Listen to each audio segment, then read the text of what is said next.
Terry Purcell is probably one of the players who played NES Tetris the longest, starting in the 80s and playing all the way through current day. He competed in CTWC from 2012 to 2023, with the latest edition being in the Legends tournament, but has a unique take on the community nowadays and the game. Hi, my name is Frank, also known as SirMaser. Welcome to the Dependency Podcast. Terry Purcell on the show made top 4 during CTWC in 2014. I had a whole conversation planned for Terry, mapped out his whole Tetris career, but things took a turn, and you'll see. Also, Higgins is here. He will be my sidekick. So we talked about being on Best of 5, we talked about playing Tetris and his take on the community and the game right now. This is our conversation.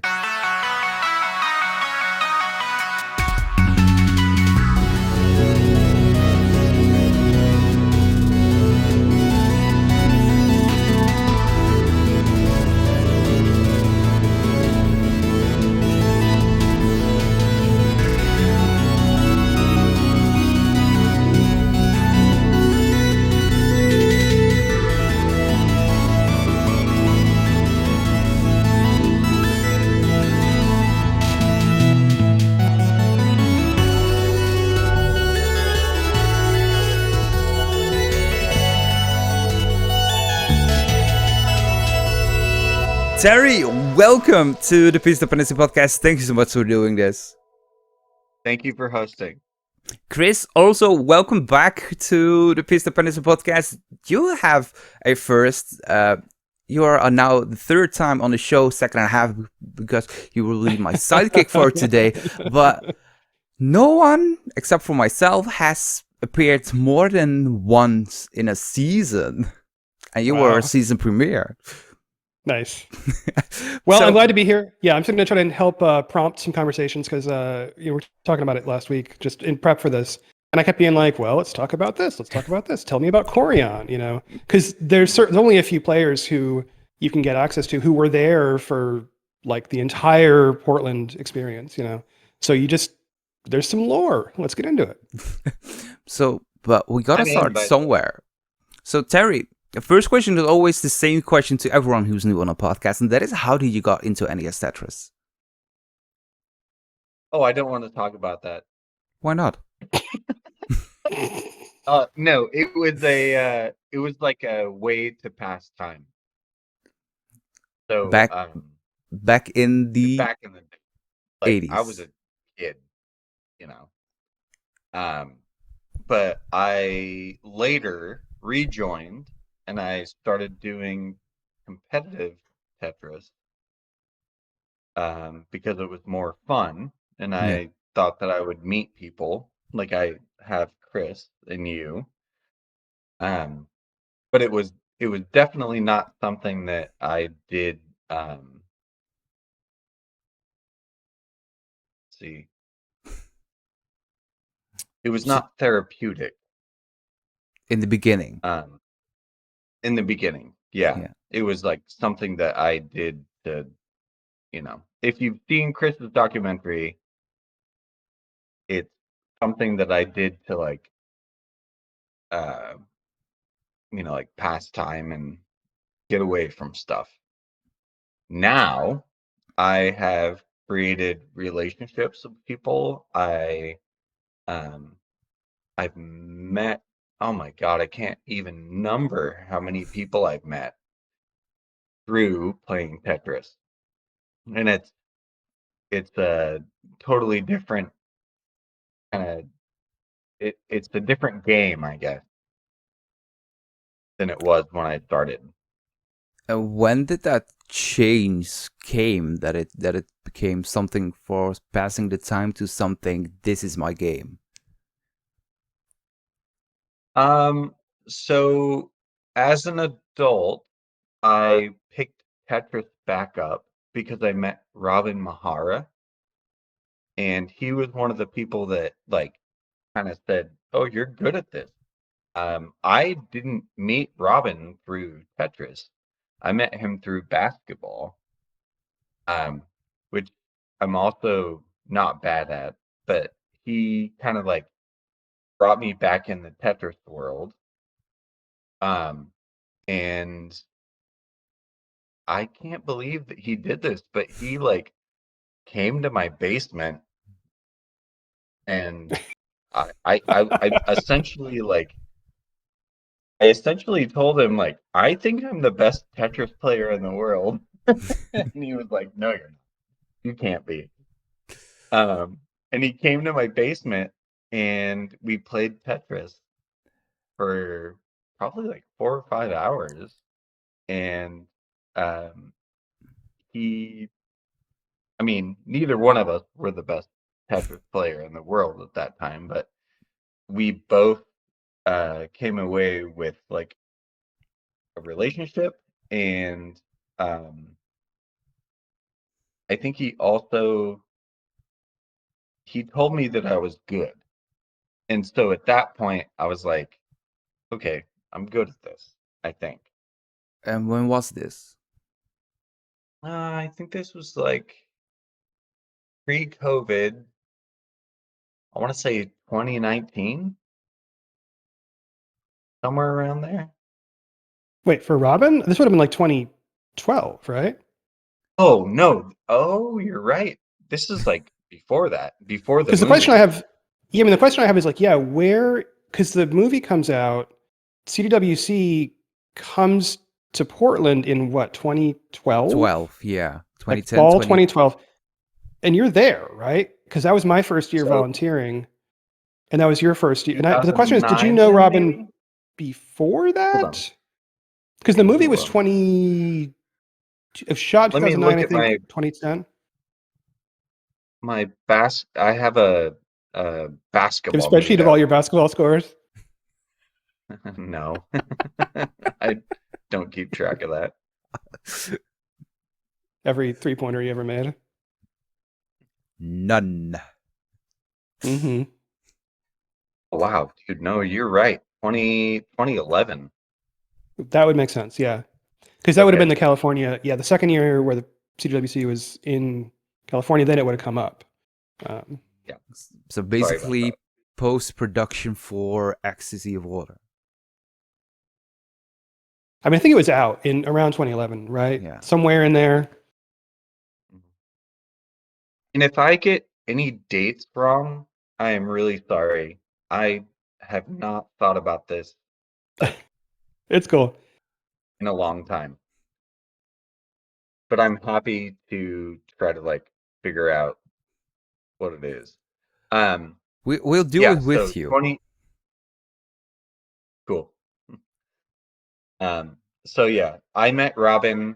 I invited him to my basement. He told me I was good. I tried Tetris again for the second time. And yeah, that's how it started. But And I'm I guessing bought a that's TV. I bought a TV the next day. Yeah.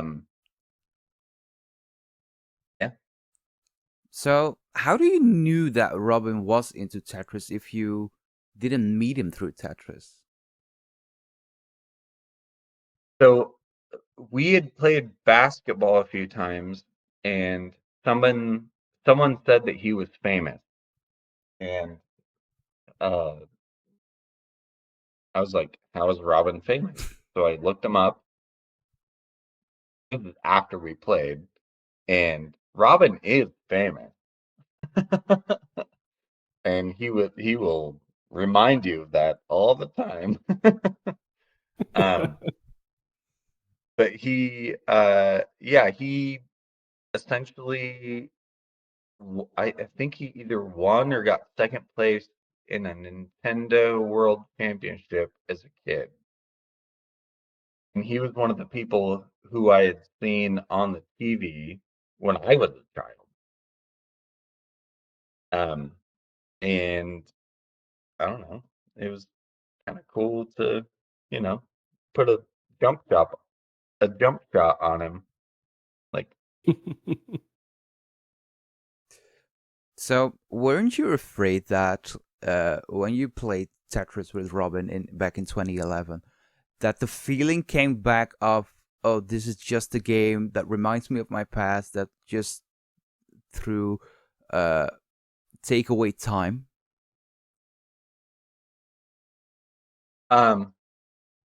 This is also something that I think I said during Chris's film, which is it was a way to pass time. But weren't you when you got Robin into your basement and played Tetris? Didn't those feelings came back like, oh, okay, we're gonna play a game that I played in my back in the day, and I played that because of this, and this is the reason. And weren't you afraid that maybe that feeling came back and not the new feeling that you have right now? Well, no, I was an adult at that point, so I mean, I definitely thought that Tetris was a thing that would prevent me from being harmed as a child, but I am a full-grown, like, adult at this point, so I don't play Tetris to, like, try to prevent anything from happening.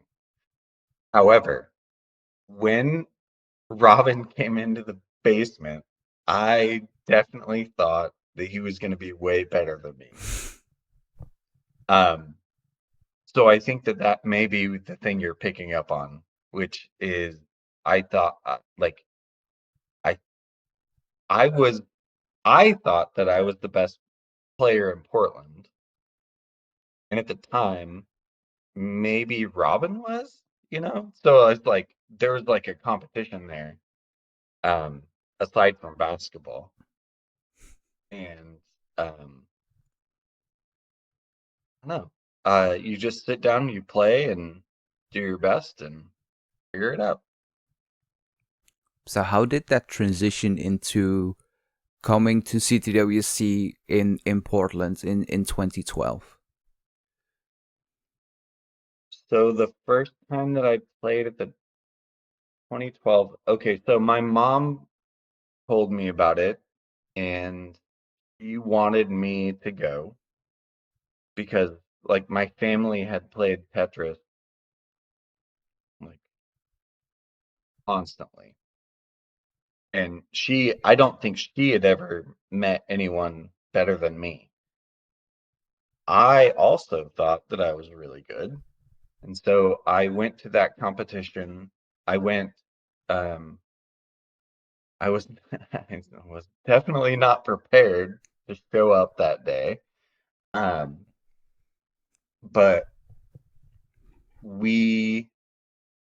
I think my mom and my sister were gonna go as well, but they bailed.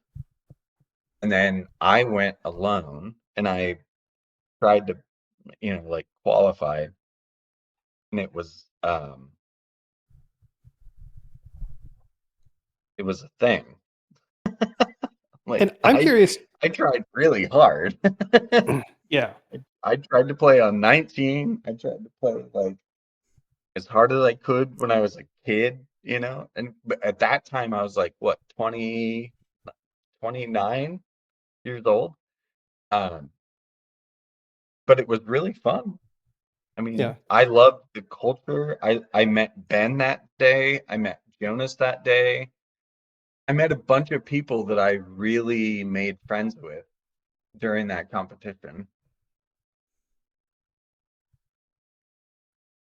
And I'm curious, Terry, just for like context, can you walk us through like when you show up to CTWC 2012, what does it look like? Because for people who, listen to the show today and they go to a CTWC today, what it looks like to them is, there's, I don't know, 80 people entering, there's hundreds of people in the audience. There's like the screen is the size of a wall. What are you walking into? So I think the audience was the people in line. Right. So you have like the diehard cutthroat kind of like the people who really care, and that's essentially like, And that's it. There's nobody. Yeah, there's no one else. And it's like a couple of, it's maybe like 6 folding tables or something. Like it's pretty much basic. And the line, like, there's no rental station. So there's a line, but the line is like, it's like maybe 15 people, right? Like it's not it's a pretty small But everyone group. there wants to be there.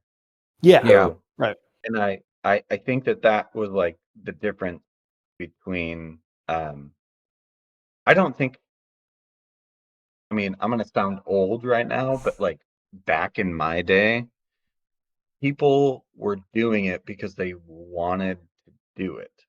Yeah. People were like, we're not the best players ever, but like we were trying to play the game because we love the game. Right. And it man, if you fly across a country to stand in line with 15 other people to compete at something that's not important, you're committed, like that's you. Yeah, and I think that's such a difference between then and now is like we were discovering like Terry in his basement with his lifetime of playing NES Tetris. You're discovering people who'd been off in the wilderness doing their own thing, right? And so you're finding your Ben Mullins, you're finding your Robins. And it was interesting to find that Terry, you're in Portland and so is Robin, and so am I, and so is Adam. So there's like this weird, there's like enough, and I'm not a player, but like it was this process of discovering people who on their own had figured everything out that they knew. Like you independently had to figure out like what, I don't think we knew the word DAS, but like you had to figure out how to play, figure out what transitioning was. And so that was so different than today where it's like, I can go on Twitch right now and there's going to be 25 people and like tonight there's going to be a match, I'm sure. Like lots and lots of organized media, like there's explainer videos. We barely had YouTube, you know what I mean? So like people who were there. I don't want to de-emphasize the community that we did have, because I think that if you, Chris, and Frank, also, you're doing this now, you're creating like a community of that people can rely on, but it just didn't exist. Yeah. It was not a thing. Yeah. And it wasn't really like a fun hobby for me. Like I used it as a way to get away from my family. And now I'm really pleased that other people are using it as a way to like, create a community or make friends or like learn. That is definitely not how I used it. Is it something that you want, or that you're like, okay, I have that since I met Robin and played Tetris in my basement? No, this is something that I think Tetris has always had like a consistent and it's had a static existence in my life as like a way to get away from my family.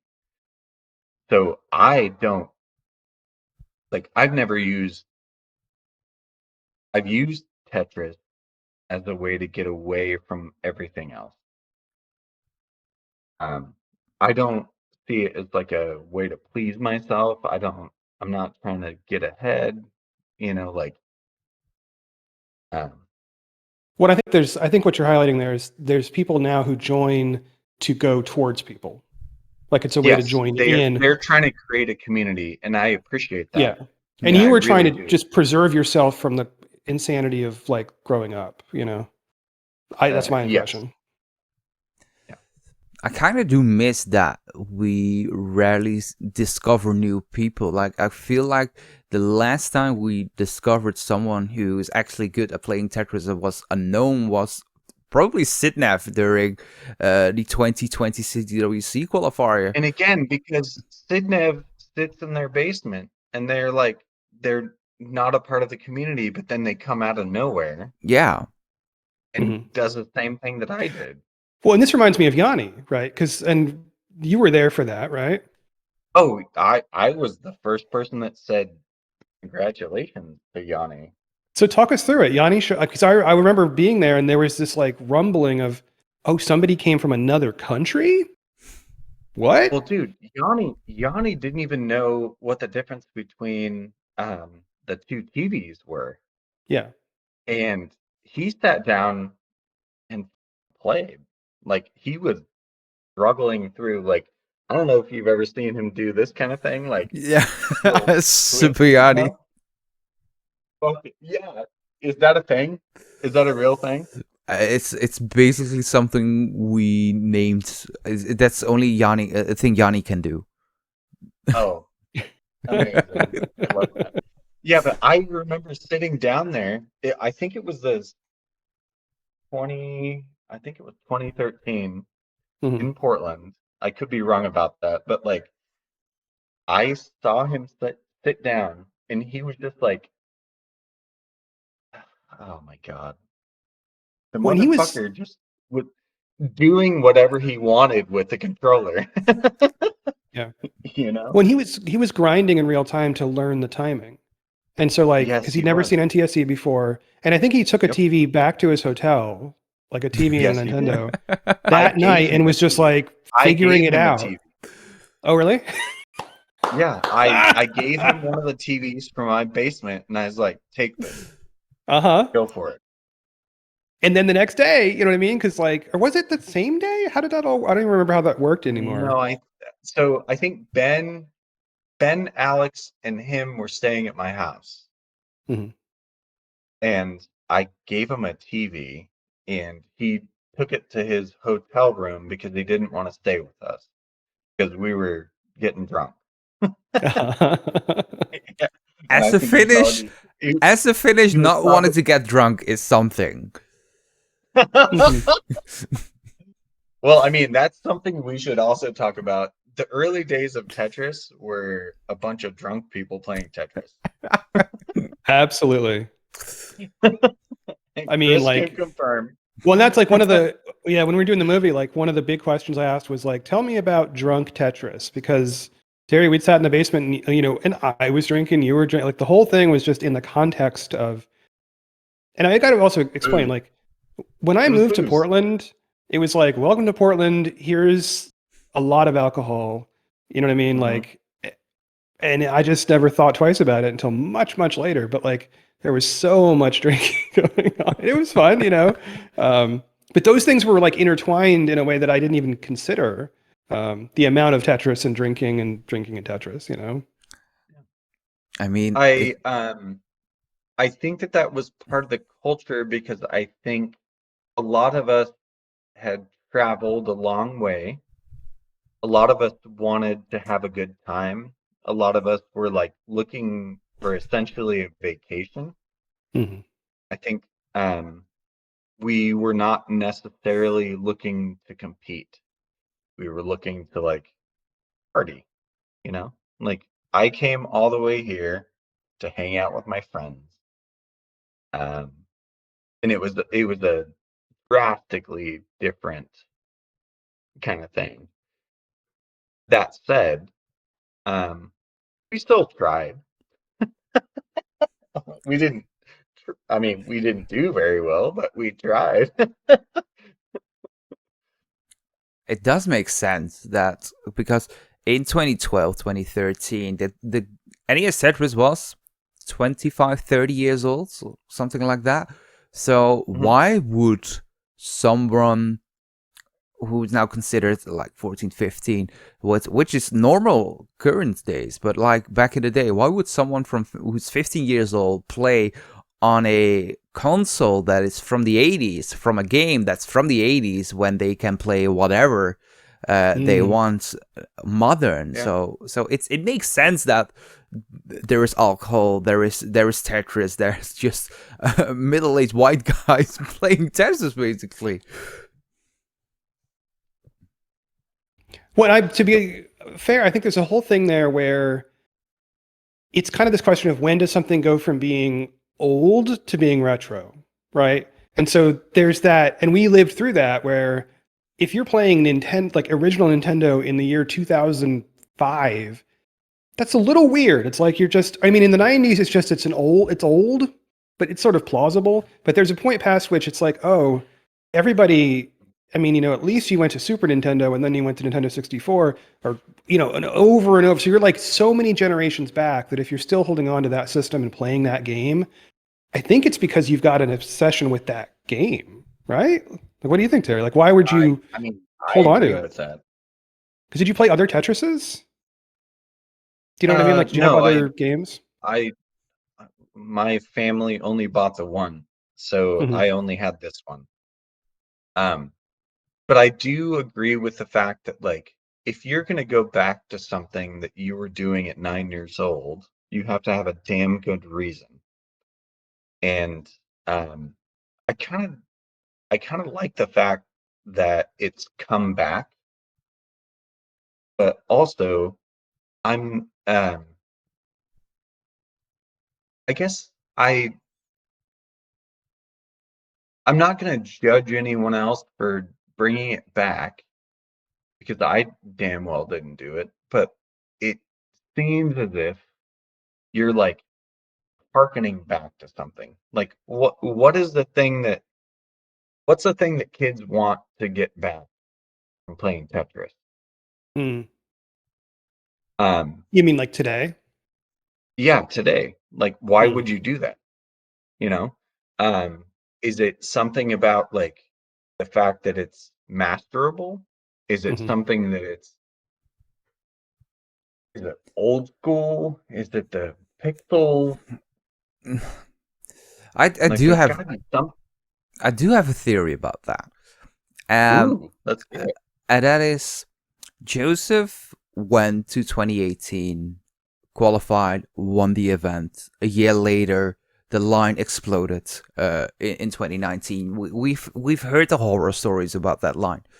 So I was in that line. Yeah, but it's worldwide news that a 16-year-old player who debuts at the World Championship wins the event with the hyper tapping playstyle. So kids are like, that's cool. I want to do that.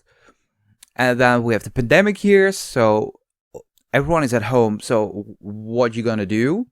So you're gonna play Tetris. But after 2022, money got involved in the highest tier of NES Tetris. So the thing is, I think LXT, a Dog, a Fractal, they are playing still, even though some of them, Pixel Andy, Fractal, Miles are in college. So, but because there are some huge prize pools, but there are some huge prize pools. CTWC had a prize pool of over $10,000. Mega Masses had a prize pool over $17,000. So it's like, okay, so they first did it because Joseph won in 2018, and this is something cool, something retro. But now, like, okay, that's maybe cool for like 2-3 years. But now they keep grinding it because money is involved at the top level. So why not make a buck out of it? Every month there's thousands of dollars, like multiple thousands. So if you're number one, money, it's not like it's not life-changing money. It's not, you're not going to pay off your student if you're loans 13 it is. I mean, no, people that are 13 think $6,000 is a lot of money. Am I wrong about that? Well, no, I mean, it's not going to set them up for life. No, but it's I mean, there's not a lot of ways as a kid that you can get that kind of money, I mean, that is fair. Yeah. So I think, it's a lot of money to play 4 matches in a month to win $1,500. $8 or something like that. But these kids are not playing 4 matches in a month, dude. They're playing like multiple different tournaments. Yeah, but And if you maybe only, I know, but if you only focus on CTM Masters, that nowadays it's a flat bracket, but like the top 8 are playing 4 matches. If you move from the top 8 to the finals, you play 4 matches each month, and if you win the whole damn thing, I could be incorrect about this, but will you walk me through what someone who wins that tournament has to go through? They have to qualify? They have to qualify, yes. Okay, so that's not just one match. No, that's a... They're depending playing on probably an hour. Yeah, normal Masters is an hour, average of 2. Mega Masters is 90 minutes, average of 3. Okay, so they're playing 3 matches to qualify. And then... No, that's just high score. Yeah. There's no matches in qualification. They're playing games. No, I'm just saying you have to play 3 times. Playing a game is actually something that counts. Okay, It taxes a brain. So then you have to play. They have what, 32 people that qualify in the Masters? Right now, yes, Or but they play in 16? they play in a flat bracket. So if you qualify, they flat 8. I have to think about it. So it's all weird now, but it's less than you'd think, Terry. Yeah. It's like it's not the classical, It's I not.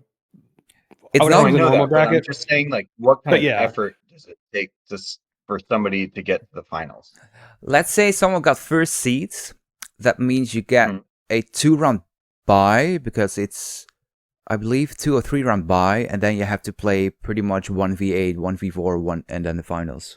So it's 4 matches in the tournament, and I kind of disagree on that you play 3 matches during qualifying, because the matches are now longer. So a match that nowadays is probably 45 minutes to an hour, because how far, even with line caps, the matches can go for over an hour.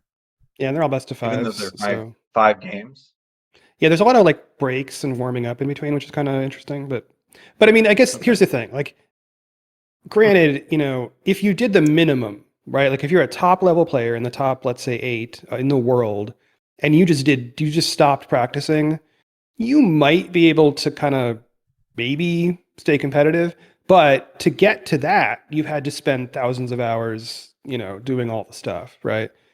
And so, and I think it's unlike, I don't know, I'm really curious if there are top players who don't like practice.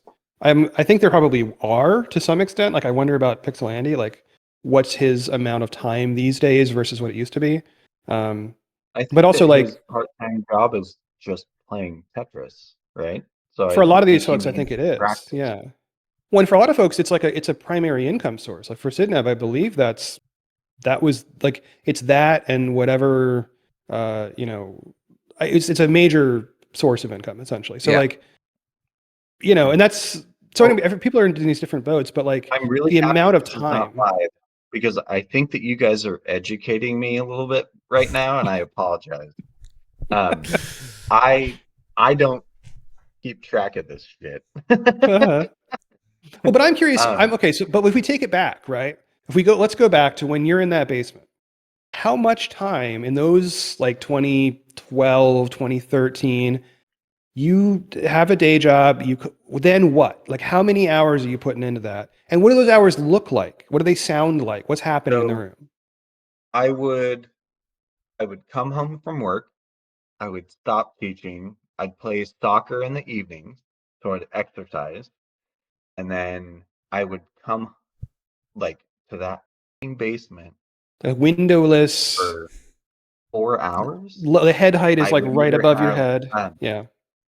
It's a pretty small basement. It's like pretty low. It was my man cave. I would play for 4 hours a night. And would you have music? Of course I would. Yeah. Like Van on Halen. Speakers? Yeah, of course. Yeah.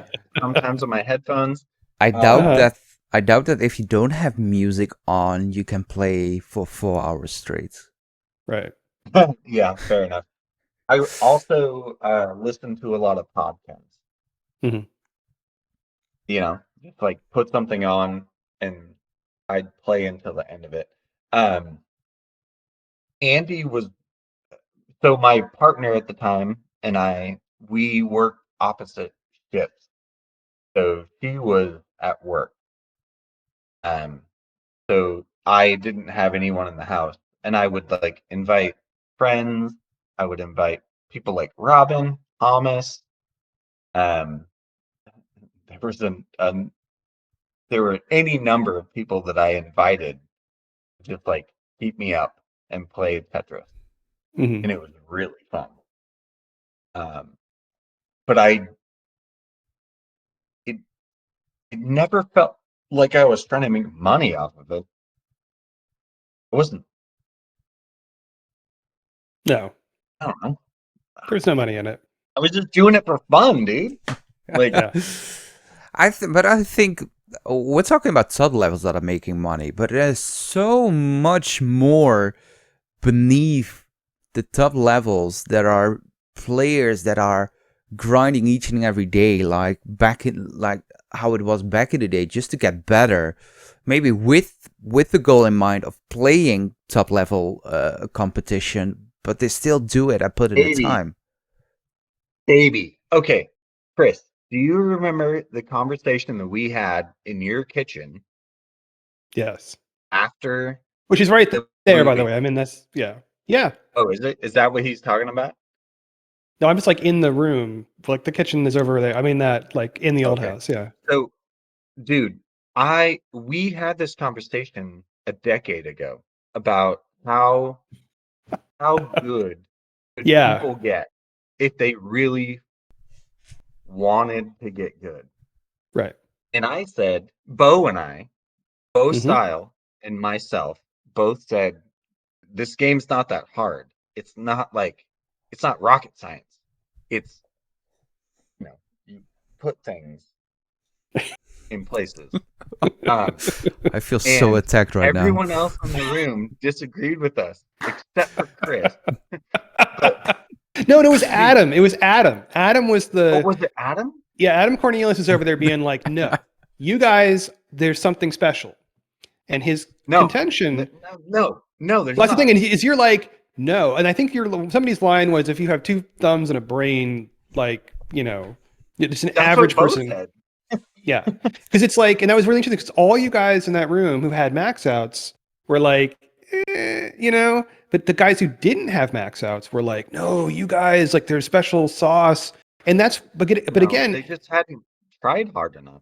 But in the room, right, at that time, there were what, like, I don't know, maybe 10 or 12 max out players in the whole world, and 7 of them were in my house during that talk, right? I mean, it was such a small world that we didn't know how special or not special it was. And today you can look at it and be like, oh, there's hundreds of max outs, and like the fastest max out is X number of days, My point was, I knew how not special it was. Yeah, right. and no one else agreed with me except Bo. Yeah. Yeah. We are one of many, Yeah. Well, and I think you were proved right on that point. Yes. I think like the long arc of history is like, absolutely, you're right. And you sort of spotted that in a way that everybody else was like, and I was like, no, you guys are different. There's something different about your brains. And you're kind of like, I think it's just a matter of putting in some hours and like trying, which is now clearly the case. Like, I think everybody who really puts in the hours, then there's a lot of folks, and there may be an age component to it. Like, I don't know. I'm curious if we ever can study this, but like, I think there's a lot of younger folks. I don't know if it's the younger folks have more available time, or if it's just that probably, or that there's some dexterity thing, or I don't know. But I know when I was like when I was younger and I would pick up a new, like an instrument, I would get pretty good pretty fast, but it's because I was spending 6 hours a day after school doing nothing but that, So, and I don't really have that. I don't do that. Whether I probably could do that now, but I just don't, Frank, do you think that there's a fundamental difference between generations of people and ages? Yeah, I do think that. I think. What do you mean? Like in terms of? If I look at myself right now, I'm 28. I'm a father with 2 kids. They're both 5 and 2. They will become 6 and 3 this year. I have a full-time job. I have a family that wants to get attention. I have other things that I like to do. So I'm stuck at 650k for close to 3 years right now. That's my PB, 640, 654, something like that. Mm-hmm. I haven't played Tetris like for over a year. I had 1 month last year that I played competition. I grinded a little bit, but never got above a half a max out. So I feel like nowadays the teenagers, like 12 to 17, they don't sleep. They play like they have school. They come home, do their homework, finish at 9 p.m. or something like that, and they go to bed at like 4 a.m. And in the scene, what they do is they play Tetris. They hang out over on Discord, and they improve. But I don't want that. Like, I love this. Love the conversations about the game and the topic videos that I make and researching and all that. But playing the game for fun, yeah, I am happy about that. But grinding to get a max out, I don't know if I want to spend any time on that. Yeah. So it also depends. It also depends on games. Yeah, but it also depends on what is your life situation. Like, if I'm 28 and I'm single, maybe that's something different. Maybe I would have been a max outer by now, but then I don't have a real life social life, or maybe a less of a real life social life, and more my social life is online. Yeah. Because when I was 28, I was playing World of Warcraft for a good couple hours a day. Putting in 2, 3, 4 hours. I was single and just sort of I don't know, man. But because you put your time, and I didn't have a family or anything at that point, so it's and you just put that time into stuff that you care about. But you're right. I think that what you care about and what you have available, you got to make choices at some point. I mean, if I go to bed at 3 a.m., my kids are awake at 7, so I get 4 hours of sleep max. So it's not worth it to go every night, go to bed that late. Once in a while, that's fine, but every night, oh my God, no. When it's funny, because when you're our age, I think they'll all be 18, right? Because Terry, how old are you? You're 44? I'm 40. Is that right? 43? Yeah. Okay. Anyways, if I'm 43, we're a half generation. Yeah, if I'm 43, my daughter will be 21 and my son will be 18. Right. So, by the way, him and me, no kids. You know what I mean? So that is a difference, right? So we're just putting in. Yeah. We'll be back with the conversation in a minute.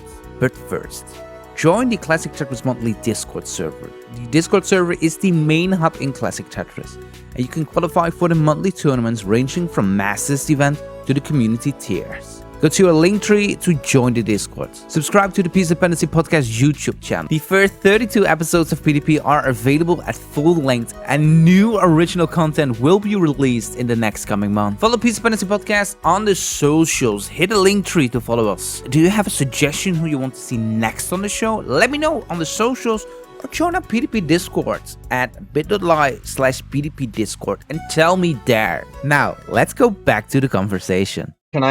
Can I make the obvious point, which is there are 2 different games being played. There's the game of Tetris, which is you love to do it, which I love. And then there's the other thing that people do, which is they're trying to, make it sustainable, which I don't blame anyone for doing. But it also is a grind. When I started playing Tetris, it's there was no money to be made.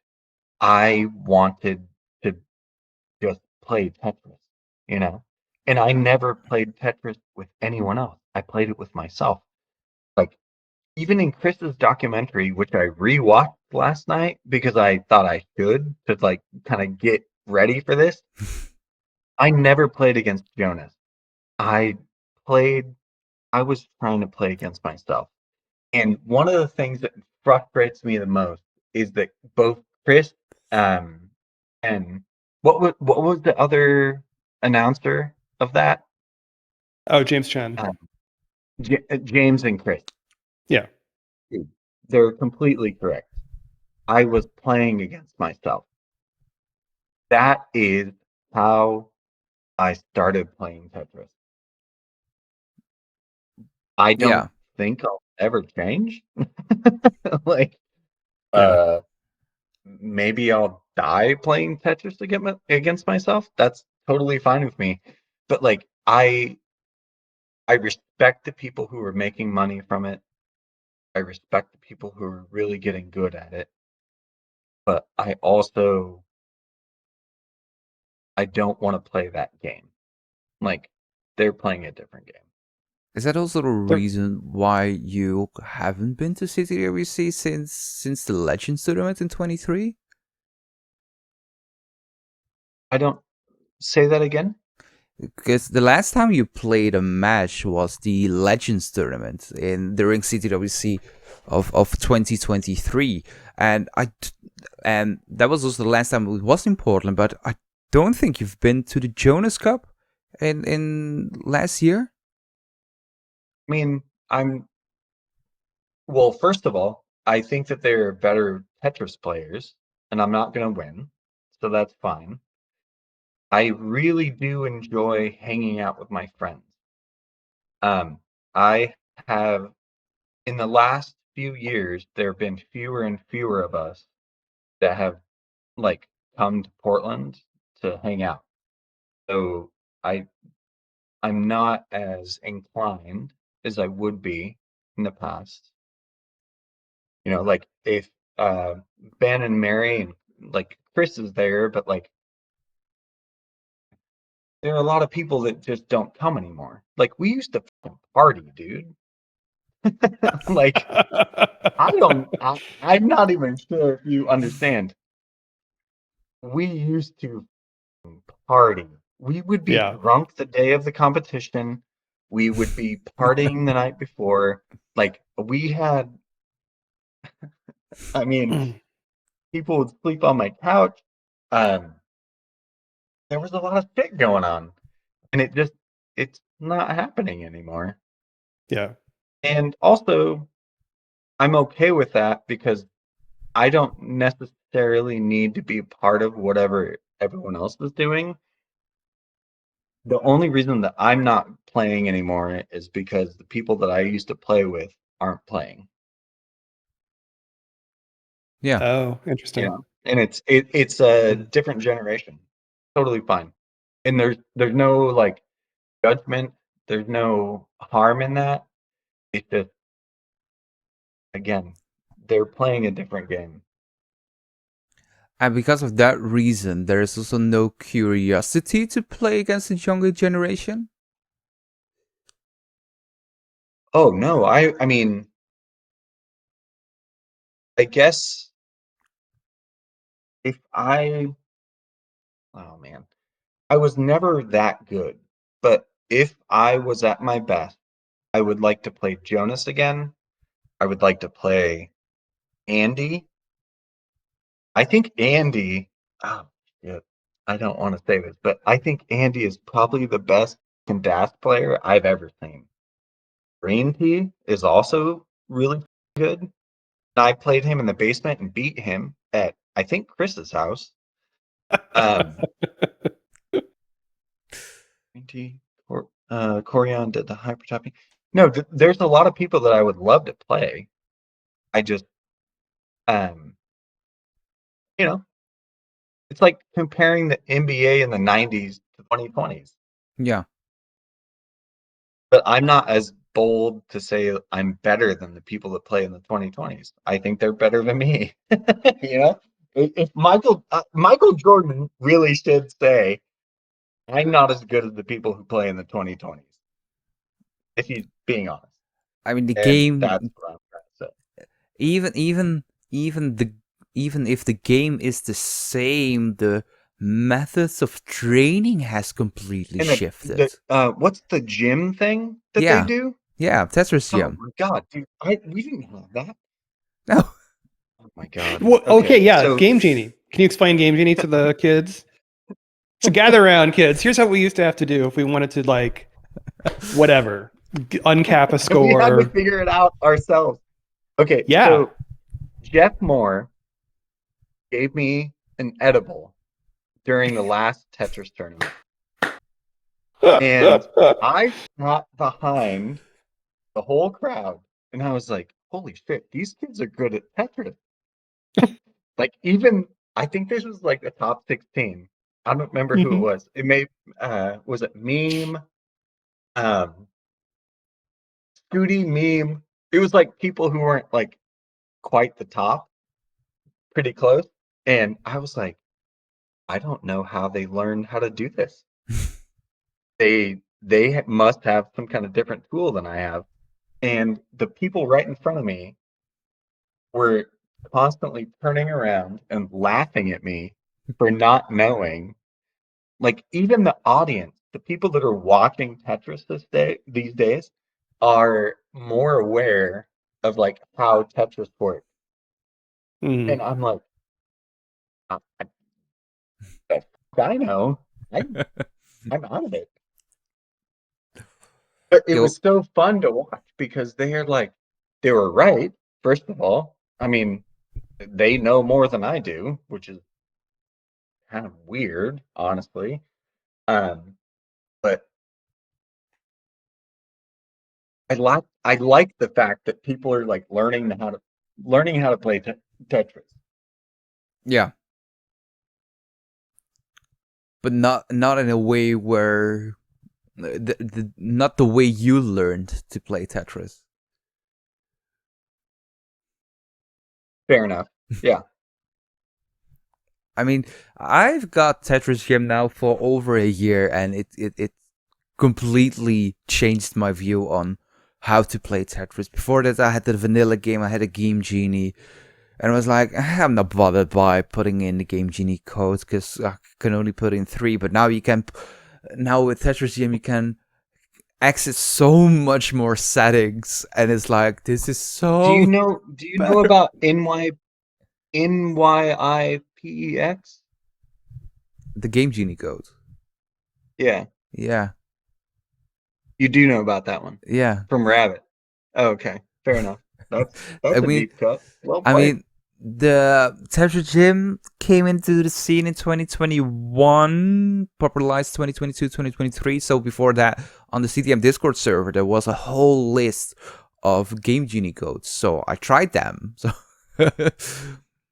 So I know about that one. But it's like we had Gear Java on the last show, and it's like he's like, yeah, it started as a training tool for him, and it became so much bigger than Java had One of the ever things the anticipated. people that were in front of me at the competition were saying was they were like, even though they weren't playing Tetris, they were aware of what should or shouldn't have happened.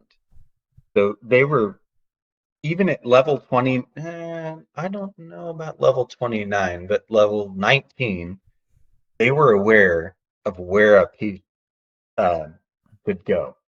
And they were saying like, yes, no, yes, no. It's amazing, dude. Yeah.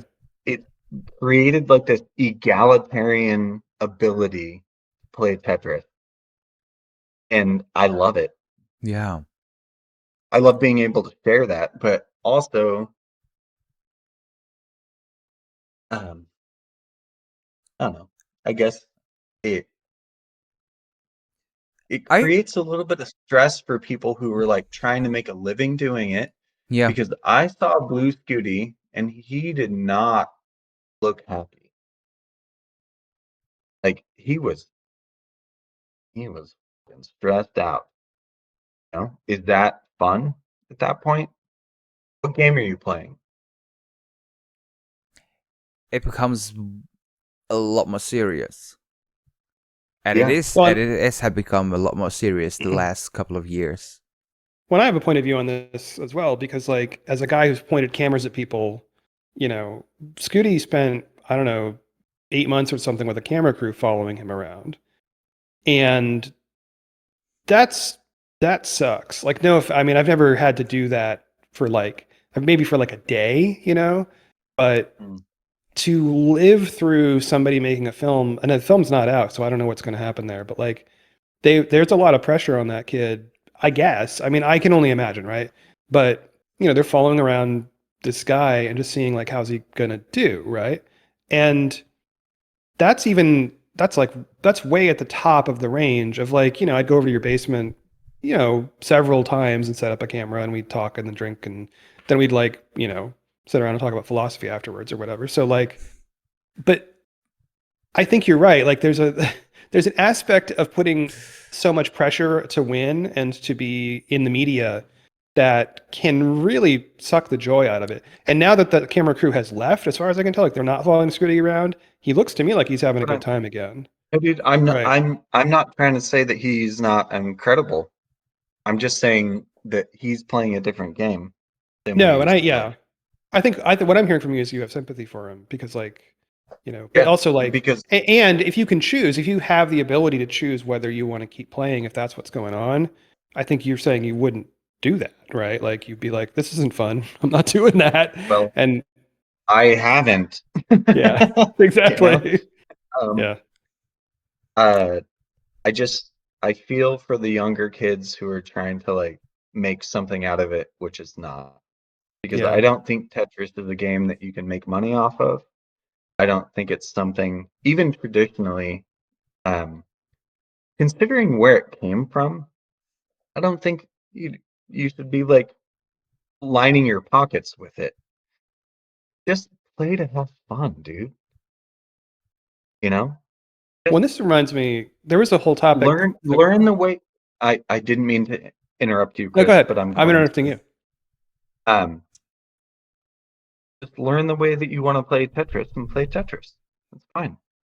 You know? If you want to play in your basement with your friends, that's fine. If you want to go to tournaments, that's cool too. Just, you know, it's a game.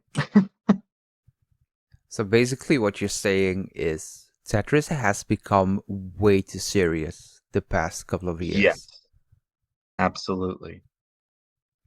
And is it only And I want to competition? apologize if I've played a part in that because I remember like when the forums and online communities were created, I was part of that. If I didn't mean for it to become something that was like a money-making endeavor. I just meant I want to make friends. Like, and I have. But what aspect specifically? Is it only competition, or is it maybe, okay, we have now multiple content creators who create YouTube videos about Tetris. We had 2 documentaries about Classic Tetris. We have a podcast about Classic Tetris. We have multiple podcasts basically about Classic Tetris right now. Is that all that, or is that is something good because we have to tell the story No, and we have to... I don't think that it's I don't think there's any negative aspect of people who like to enjoy something. So I don't think that podcasts or movies or documentaries are bad. It's um I feel like there's this weird competitive nature that is consistent. Like the BTM, dude, goes on constantly. It's like it's a it's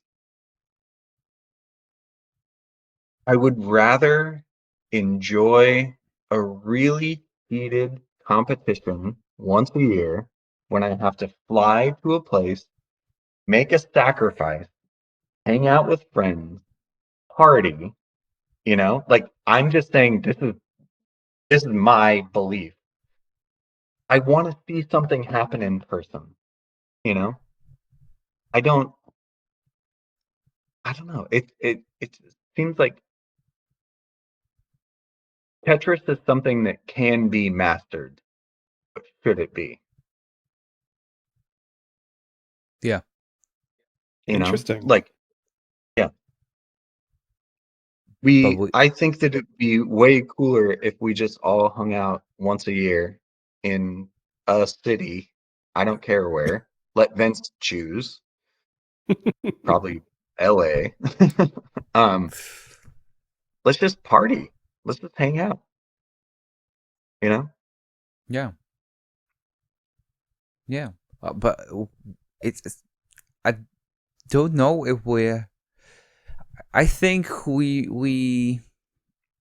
It will be difficult to go back to that time because of the money and because of all the prize pools and because of the match arenas that we have and people pushing and pushing to become better and better, and maybe because of the prize pools we got the game crash, we got a rebirth, and we pushed the game forwards to limits where 5 years ago we never thought we would be. Yeah, but is that important? It means it grows. I don't In know what if it's way? important. It means that to me that the scene is growing, like the game is growing, and that people are still getting better and better. So But I guess what I'm saying is someone is better at the game. yeah, but I think Cool. that's always the case. No, I get that, but what I think that what is escaping you is the fact that like it was never about the game or the winner. It was more about the community. Yeah. And I would rather lose to someone I like than win against someone that I don't know. You know? Yeah. And I think that that's really important. And that's one of the few things that we weren't really good at Tetris. Like, none of us were. But we created a space where we could make friends and we could, like, do something. And I feel like the only reason I'm pushing back right now is because I understand that you want to see the game progress and you want people to be better and you want there are certain goals or aspects that like I think are valid 100%. I think those things are amazing, but they would have happened more slowly, albeit if we had just kind of like partied along the way instead of like instead of maximizing content and It's kind of professionalized viewers in a weird and way. money. Yeah. We're not professionals, dude. It's a fucking That's what I game. mean. Is like there's this aspect of it where there's a small handful of people who take it so seriously that it's kind of like their job. Yeah. Yeah. And By the again, way, sorry, go for well, it. on that topic, like did you watch the thing where Dog got rebirth? Terry, did you watch that video? Fucking amazing. But when he finishes, when he achieves rebirth, the He thing he cried. says, but then what he says is, I don't have to play this game anymore. I'm done. Yeah. And I was Do like, you that's think he really enjoyed interesting. that? Well, right. And I Yeah, do feel you like think that he enjoyed that? it sounded like he was in physical pain, if not also psychic pain, because that does not look fun. But I mean, it is an Yes. achievement. I don't want to take anything away. It was amazing. I watched it live. Like, I think it's amazing and incredible. And No, but it also he sort of was sucks to he have to was do happy that. that he was finished. Yeah. And I It feel felt like like I'm a task. curious. Right. So when you got things like max outs, there was all that release. How did you feel about that? Because I know they're different achievements, but there's similar things where you worked really hard to get a thing and then you got it. And how did you feel about that? Do you know what I mean? Well, first of all, I think that I have a very different relationship with Tetris than Dog does. Yeah. I think that he probably comes from a much healthier home. So I don't want to like compare the two. I also, however, felt like I was just done, you know? Yeah. I mean, I don't know if you guys have you seen my first max out video? I was, Scared me. oh my God, dude. I was fucking done. Um, Yeah. but I think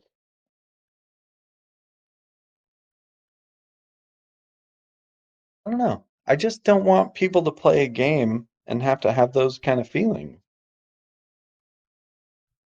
I'd Yeah. rather, I mean, I'd be happy to sit next to somebody at my local bar, which has Tetris, and play Tetris with someone and just, hey, how are you?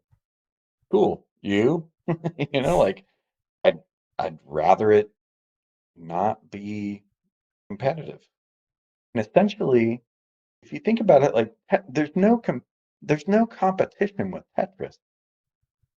Your blocks are coming down. You're trying to fit them into a hole.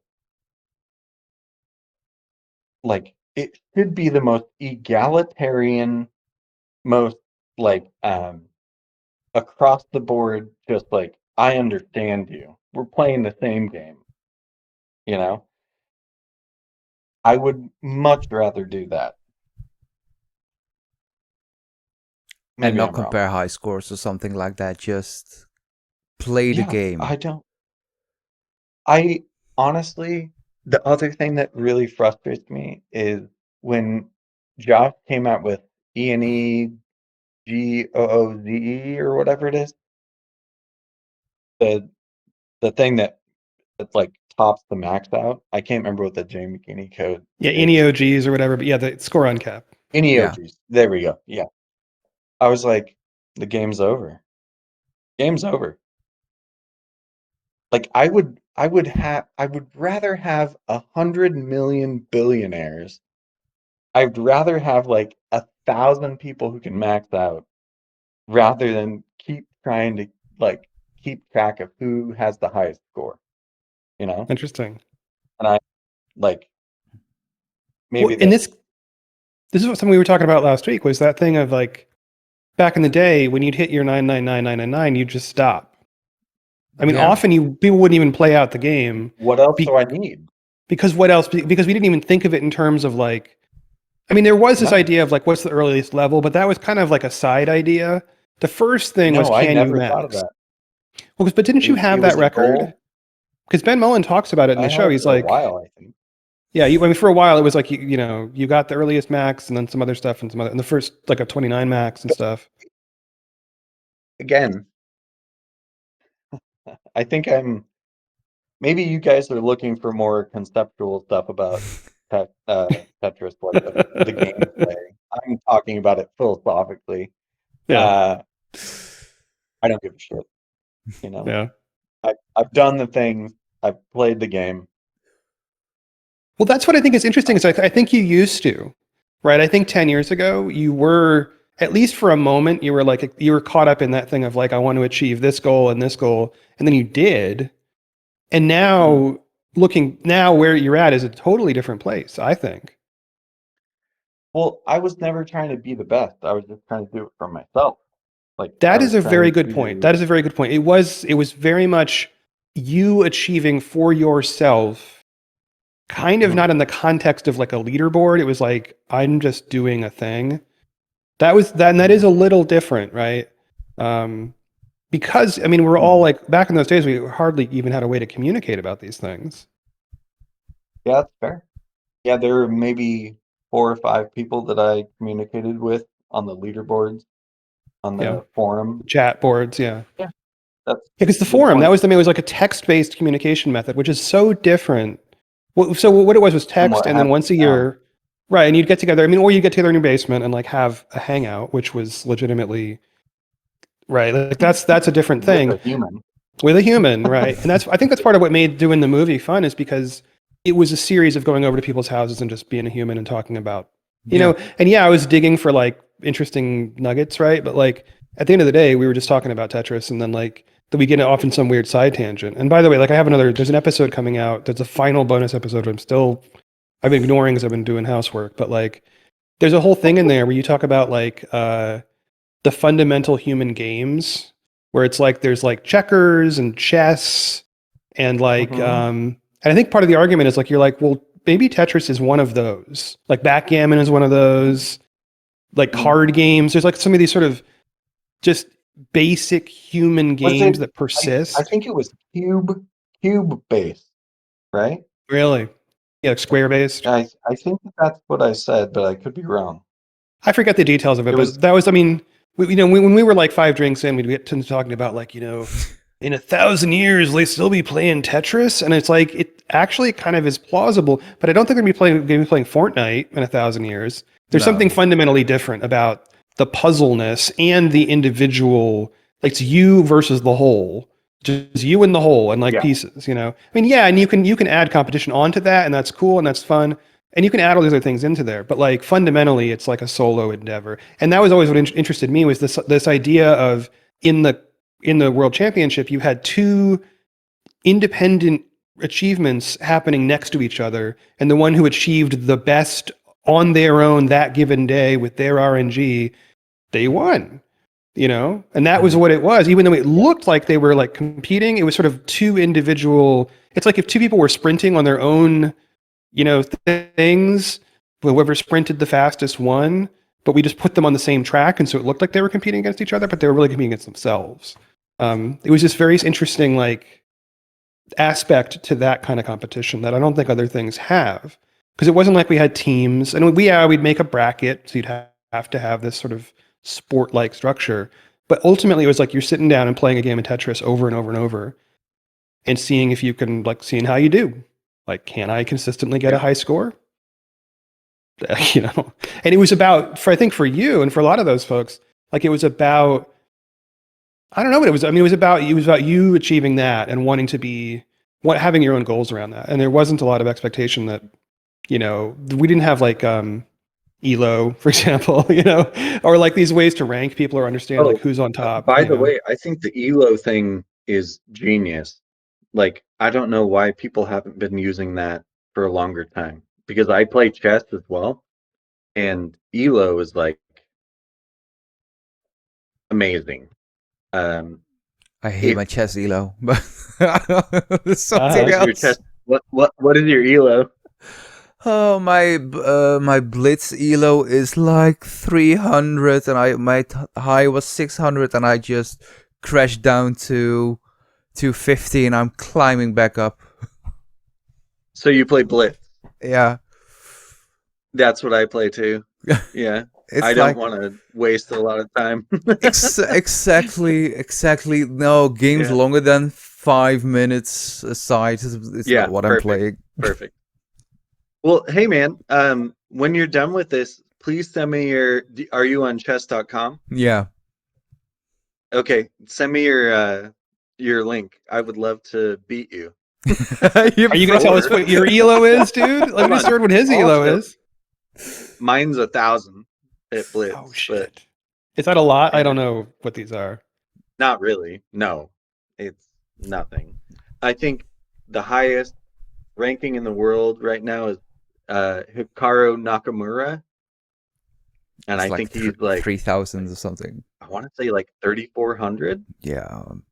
Okay, that's a bigger something number. Like that. Yeah, I'm not good. I'm even worse. But it's so fun to sit on a couch or laying on the couch and just open the app and just play Blitz for like an hour or something like that and just get immensely frustrated. Okay, hold on. So, Frank, seriously. Yeah. Think about what you just said in context with what I've been saying for the last like 2 hours. Yeah. You just want to play some chess. Yeah. And you want to enjoy it, right? Yeah. I feel like Tetris has turned into a thing that you can't just sit back and enjoy. And because I mean, I'm happy to lose. I'm like in just like you are, obviously. That was a slight dig. um, but I just feel like people can't lose without like some grace or like just chill. It's like fucking game, dude. Yeah, but when if it, I think it's, Now, am I wrong I, about I'm this? well, I'm inclined to push back because I'm a pure consumer. I've never played really, and so for me, it's like if somebody said, let's say you're a soccer fan, right? And then you say, like, well, but soccer is about beauty and passion, and we shouldn't really compete. Because if you took that away, I wouldn't have my soccer game to watch, right? Because what I'm Well, watching CTM or CTWC is what I like to first watch. of all, says who? The people that say soccer is about beauty, I mean, they have an obvious bent, Well, that's what I'm and they saying. You're didn't saying make. that's the equivalent of you saying like this should be about fun, and I'm like, well, but then I wouldn't have my competitive. I wouldn't have the thing I like to watch. Ooh, okay, holy fuck. Okay, yeah, And see, okay. I see what you're saying is I can see how you would say for me, nah. Or there's two ways to take this, and I just don't like the commercialization and the But if you're a consumer, I guess what I'm saying is I have benefited as an entertainment, to be able to tune in and watch all this stuff. But I do wonder what effect it has on people. I also wonder, frankly, on like the physical effects that like some of these like rolling techniques long term could have on Yeah, people, and I don't want people to hurt themselves essentially. yeah. So I think that's There were another several aspect of it. kids who were like couldn't even play. Well, Andy, I think I don't know where his injury is at, but like that's a pretty significant yeah. question mark. So I think he's pretty much pure DAS, or at least has been for a while, because of an injury. And I'm like, he's like very young, and that's happening. So anyway, and then again, like a lot of sports have these issues with them, where you're like, well, if you're playing the sport, you're getting a head injury constantly. Like, that ain't great. And I think But that a lot of our culture will justify um, having injuries because you're trying to get yes, some kind of like benefit from it. Man, Like yeah, you're look right. at hockey. Look at hockey. I'm a big hockey fan, but if the Stanley Cup playoffs are over Ooh. or the team is done, the list of injuries that players are playing with Mhm. that is like Through him, yeah. astonishing, and I'm like, how can you even play with that? What? Mhm. Everyone with a right mind wouldn't play with a Yeah. torn whatever, and they are Or playing, a and it's like, concussion. yeah. Luckily, Yeah, they've and I better think concussion protocols, but right now it's like, Yeah. it's yeah. It almost feels like they're not following medical guidelines in a who way the to like circumvent having athletes available for the game. Yeah, right. Which I mean that I feel like that's been an aspect of a lot of sports for a long time, right? Like you see injured people in the Super Bowl being like, "I'm going to give it another shot because here we are in Yeah. the big game." Yeah. But that could literally be the end of them like using that knee for the rest of it. You know what I mean? Like you're using it up. You're using up No, your I'm with you body. on that one. And like Yeah. I don't love that. I really don't. And so the thing that weirds me out is looking at the sport that I like to watch, the competitive Tetris, thinking about the negative effects it could be having on its players. And we know it does have on some of its players.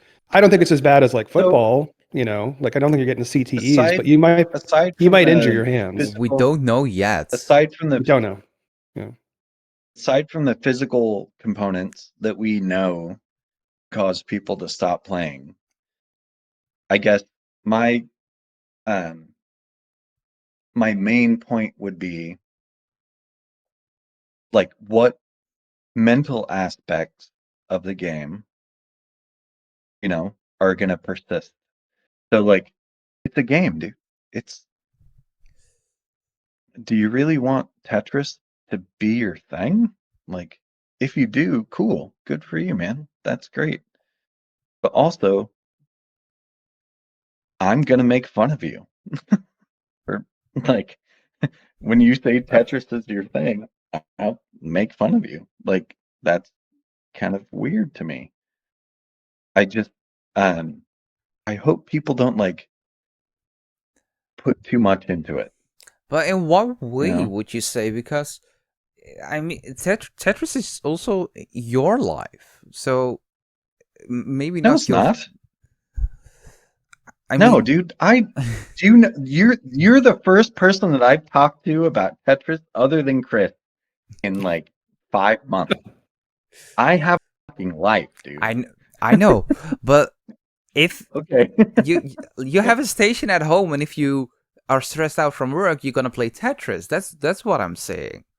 Like, you're not talking Hold on. 24. I'm gonna Oh, we're gonna get the tour. Here we go. I'm gonna see what Tetris station is right now because I kind of lied to you.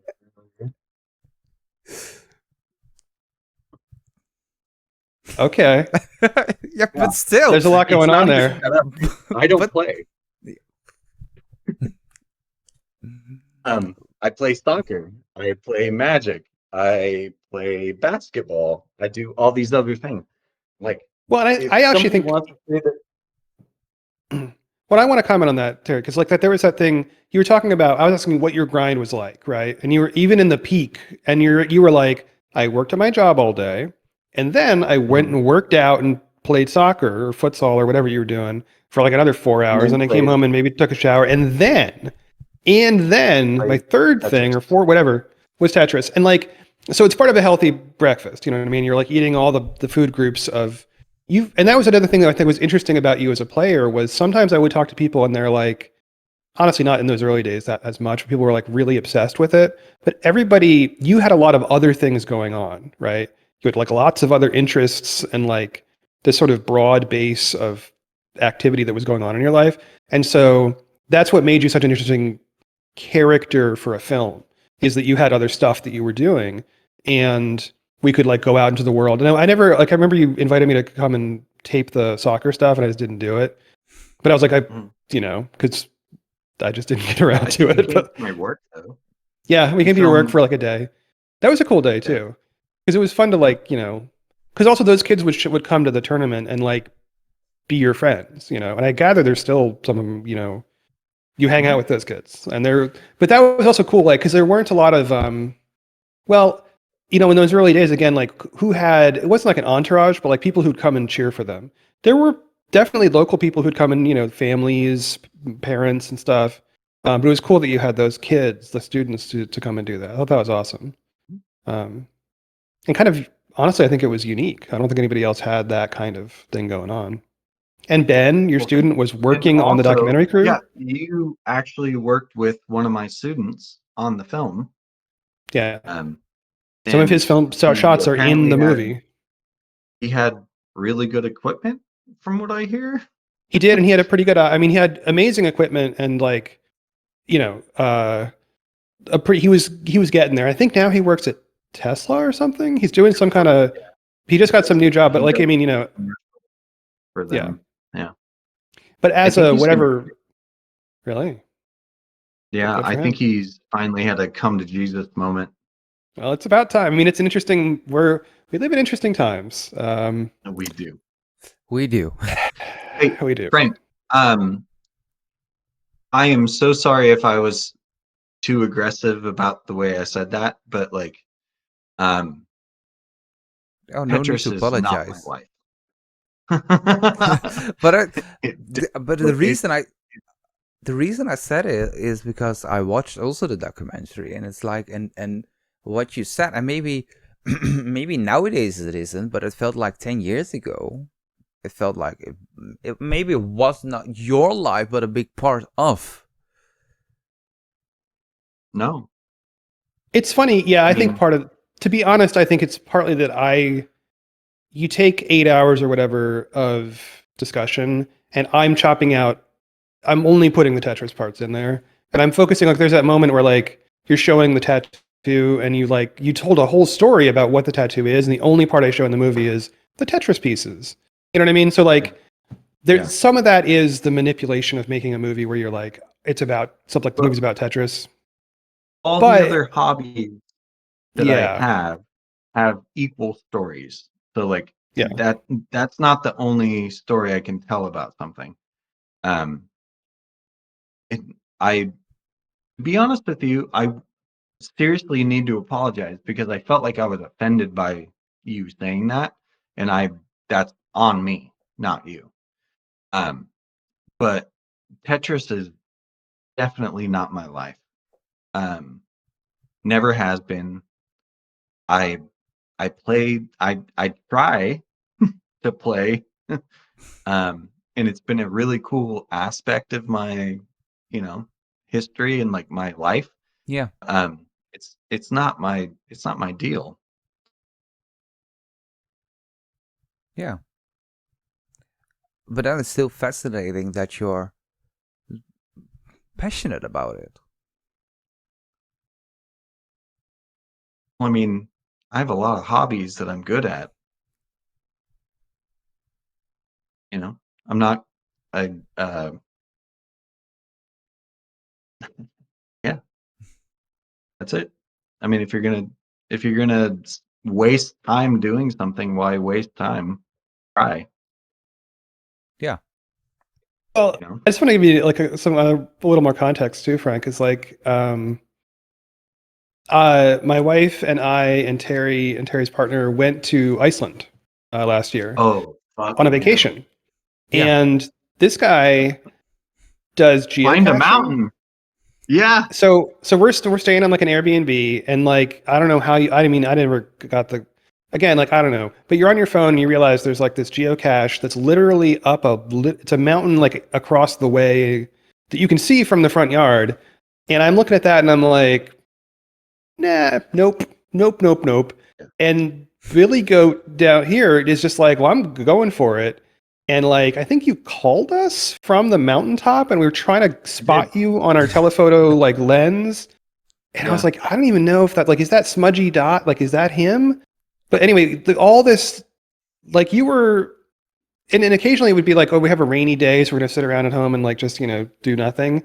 And you would go off and like find 15 geocaches or something in the middle of like, I don't even know where. And that was so interesting because I kept looking at it and thinking, oh, it reminded me of Tetris because you weren't doing it.